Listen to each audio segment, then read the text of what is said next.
The future of Albemarle County school leadership is uncertain. The school board has asked Superintendent Matthew Haas to resign following community outcry over how the division responded to the arrest of a former employee accused of sex crimes against children. Gabby Womack is live in the studio and gives us an update on this situation.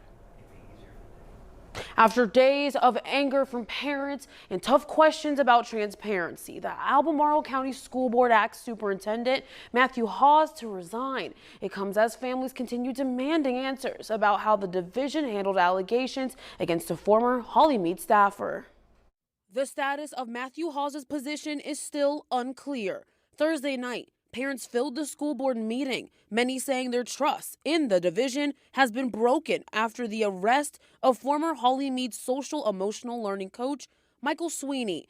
School board chair Rebecca Berlin closed the meeting by addressing those concerns directly. It is this board's obligation to rebuild the trust with this community.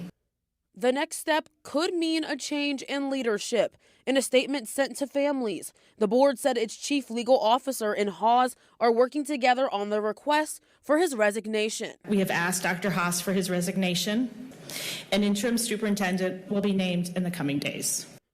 The board also promised a closer look at the policies and procedures now under scrutiny. We will be looking into and amending our policies as necessary, and hopefully we will have be able to move forward with that in the next couple of weeks.